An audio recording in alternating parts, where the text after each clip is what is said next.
बिस्मिल्लाहिर्रहमानिर्रहीम। नाज़रीन, एक तरफ आप देखते हैं कि कोरोना वायरस ने पूरी दुनिया को लपेट में ले रखा है। मुस्लिम उम्मा जो है वो भी सख्त परेशान नज़र आती है। OIC का जो रोल है वो भी आपके सामने है, अभी तक कोई रोल सामने नहीं आया। दूसरी तरफ अगर हम देखें तो मौजूदा हुकूमत जो है और वज़ीर-ए-आज़म इमरान ख़ान फ़लाही रियासत की क्योंकि बात करते रहे हैं, गवर्नमेंट कॉलेज यूनिवर्सिटी लाहौर के मेरे जो दोस्त हैं, हमारी उनसे बात भी हो रही थी। डॉक्टर आतिफ़ साहब और उनकी फ़ैकल्टी की टीम ने भी एक बहुत ही अहम मशवरा जो है वो दिया है। और इससे पहले क्योंकि हम देख रहे हैं कि चीज़ें मौजूद हैं और इन चीज़ों को इस्तेमाल करते हुए ये किया जा सकता है। एक तरफ तो सबसे पहले तो मैं आपसे दरख्वास्त करूँगा कि इस वक्त सूरत हाल ये है कि पाकिस्तान में वो जो तबका, जो मज़दूर तबका, जो डेली बेसिस पे आप देखते हैं कि वो जो है मज़दूरी के लिए आपको मुख्तलिफ़ रोड्स पे नज़र आता था, आज यानी जब से कोरोना वायरस आया है वो घरों में बंद है होकर रह गया है। कोई मज़दूरी नहीं है और उसके लिए खाने पीने की कोई चीज़ अवेलेबल नहीं है। इसी तरीके से हम बात करें तो ट्रांसपोर्ट बंद हो चुकी है, रेस्टोरेंट बंद हैं, होटल्स बंद हैं, हमाम बंद हैं। यानी जो ये वो तबका है जो डेली वेजेस वाला तबका है, वो भी आज बेरोज़गार हो चुका है। तो एक जो हमारे दोस्त हैं और फिर इस तरह गवर्नमेंट कॉलेज यूनिवर्सिटी लाहौर की फ़ैकल्टी ने जो एक खुसूसी तौर पर एक प्लान दिया है और उनकी ख्वाहिश भी है और मज़ीद भी वो मौजूदा हुकूमत की इस हवाले से रहनुमाई भी कर सकते हैं कि एक मसाजिद को कम्युनिटी सेंटर का दर्जा दिया जाए। और ये बहुत ही अच्छा प्लान है। अगर हम बात करें, जब हम फ़लाही रियासत की बात करते हैं, वज़ीर-ए-आज़म पहले ही पनाहगाहों की बात करते हैं, पनाहगाहें कुछ खोली भी हैं और बड़ा मुस्बत अंदाज़ में वो चल रही हैं। इसी तरह लंगर खाने जो है वो चल रहे हैं। अगर मैं आपको एग्जांपल दूँ तुर्की की और मलेशिया की। तुर्की हमें जाने का इत्तेफाक हुआ और हम शाम को वहाँ पर तुर्की की कुछ मसाजिद का हमें विज़िट करना पड़ा। तुर्की में शाम के वक्त यानी राइट आफ्टर नमाज हम देख रहे हैं कि वहाँ पर खाना दिया जाता है और वो लोग जो मुख्तलिफ ममालिक से आए होते हैं, वो लोग जो गरीब हैं, उनके लिए वहाँ पर बंदोबस्त किया जाता है और वो वहाँ पे रात को वो सोते भी हैं। हमारे कुछ पाकिस्तानी जो इलीगल वहाँ पर गए थे, तो हमारी उनसे जब गुफ्तगू हुई तो उनका कहना यह था कि तकरीबन 50,000 पाकिस्तानी हैं सिर्फ जो गैर कानूनी तरीके से वहाँ पे मौजूद हैं। दिन को अगर वो कहीं उनको कोई मजदूरी मिलती है, लेकिन वो इलीगल तरीके से वो मजदूरी करते हैं और फिर वो शाम को आके मसाजिद में वहाँ पर खाना भी होता है, वहाँ पर रिहाइश का बंदोबस्त भी होता है।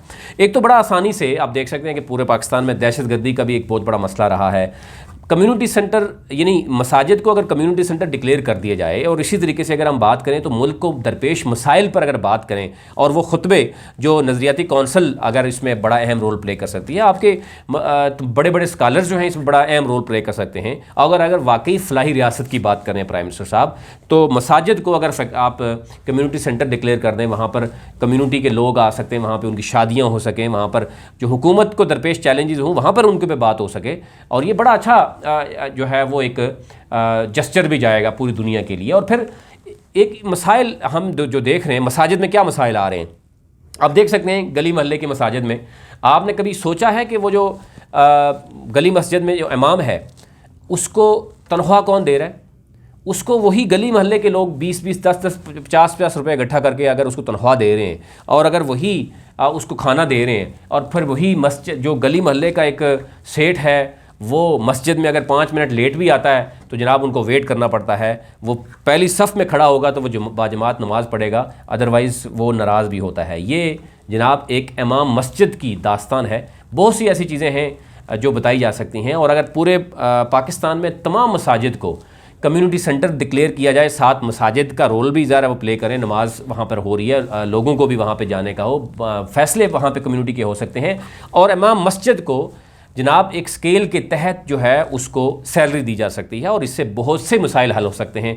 आए रोज़ हम देखते हैं, आप एक जुमे वाले दिन अगर चले जाएं आप तो आपको अंदाज़ा होगा कि एक गली की मस्जिद में इमाम साहब क्या कह रहे हैं और दूसरी गली की मस्जिद में इमाम साहब क्या कह रहे हैं, और वो एक दूसरे की जनाब फैक्शन जो क्रिएट हुए हैं, एक दूसरे के खिलाफ बोलेंगे नहीं तो लोग 10-10, 20 रुपये देने के लिए तैयार नहीं होते। तो हमारे लोग भी तमाशाई हैं, वो देख रहे होते हैं कि ये जनाब इमाम साहब जनाब फ़लाने की अच्छी तरीके से क्लास ले रहे हैं और दूसरा वो, यानी ये कुछ हो रहा है। और जब हुकूमत फेल हो जाती है, हुकूमत को आवाम को देने के लिए कुछ नहीं होता, आप एक एहसन तरीके से पूरे पाकिस्तान में एक ही खुतबा जिसमें मुल्क को जो दरपेश चैलेंजेस हों उस पर आप जनाब करें और कुरान और सुन्नत की रोशनी में और मकातब फ़िक्र के तमाम मकातब फ़िक्र के आप रिलीजियस स्कॉलर को इकट्ठा करें और एक खुतबा जो जिस तरीके से पूरी दुनिया में हो रहा है। यूएई में मेरे एक दोस्त थे, क्लास फेलो थे, आजकल वो यूएई में हैं। जब हमें यूएई में जाने का मौका मिला, उन्होंने कहा जी कि मुझे यहाँ पे चंद घंटे पहले खुतबा दिया जाता है और फिर वो उसका प्रिंट लेते हैं और वो दे आर बाउंड, और वो फैसला कौन करता है? वहाँ के जो स्कॉलर्स हैं वो देखते हैं, हुकूमत देखती है कि आवाम को मसाइल किस तरह के हैं, हुकूमत को किस तरह के मसाइल हैं, और उसके मुताबिक वो खुतबा तैयार करके वो आवाम को बता देता है। यहाँ पे क्या हो रहा है, आप मेरी बात पे यकीन ना कीजिए, आप जाएँ, आप जुमे वाले दिन जब 4-5 मसाजिद के ज़रा खुतबे तो सुने, वह मौलवी सब कर क्या रहे हैं।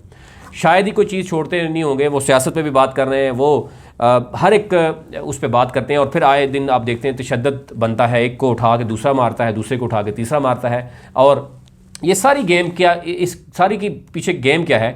आप अगर इमाम साहब से पूछें तो वो ये कहेंगे, यार जब तक मैं दूसरे के ख़िलाफ़ बोलता नहीं हूँ मुझे सैलरी नहीं मिलती, और आवाम खुश नहीं होती जब तक वो क्लैपिंग नहीं करते तो मुझे। तो ये अगर आपका दीन है तो फिर तो अफसोस के साथ कहना पड़ता है कि जो फलाई रियासत का जो एक शोर शराबा जो शुरू किया हुआ है, उस अगर अमली तौर पर कुछ किया जाए तो मेरे ख्याल से बहुत बेहतर होगा। और ये लाहौर कॉलेज यूनिवर्सिटी लाहौर जनाब और उनकी फ़ैकल्टी के मैं ख़ुसूसी तौर पर उनका शुक्रगुज़ार भी हूँ जो इस पर काम कर रहे हैं। और ये अगर मौजूदा हुकूमत इस पर सीरियस है और वो जो लोग इसके लिए रोल प्ले करने के लिए भी तैयार हैं। मेरा ख़ुद कुछ प्रोफेसर से, डॉक्टर से, पढ़े लिखे लोगों से जब रब्ता हुआ इस हवाले से, तो उन्होंने कहा ये बहुत ही अहम है, अगर मौजूदा हुकूमत ये चाहे तो ये बहुत कुछ हो सकता है। मसाजिद बहुत ही अहम रोल प्ले कर सकती हैं। आज आप देखें, आज भी अगर एक कहा जाता है अवेयरनेस नहीं है, अवेयरनेस कैसे होगी जब आपकी मसाजिद, जब आपके जितने भी ऐसे जो मौजूद हैं, इंस्टीट्यूट मौजूद हैं जहाँ पर पब्लिक आती है, वो हुकूमत के कंट्रोल में नहीं है। आप एक गली में देख लें, आप 3 मसाजिद होंगी, तीनों अलग अलग जनाब मसलक की होंगी, वो एक दूसरे के ख़िलाफ़ लड़ते रहेंगे, और फाइनली रिज़ल्ट क्या होगा कि हुकूमत जो है वो उसके हाथ में कुछ भी नहीं आता। अगर हुकूमत पूरे पाकिस्तान में, और इसमें रिलीजियस स्कॉलर बड़ा अहम रोल प्ले कर सकते हैं। जनाब वफाकी वज़ीर बराए मजहबी उमूर पीर नूरुल हक कादरी साहब बड़ा अहम रोल प्ले कर सकते हैं, तारिक जमील साहब बड़ा रोल प्ले कर सकते हैं, तारिक कादरी साहब अपने पैरोकारों के साथ बड़ा रोल प्ले कर सकते हैं, उनको बता सकते हैं। इसी तरह तमाम मकातब फ़िक्र के लोग हम देख रहे हैं कि वो रोल प्ले कर सकते हैं।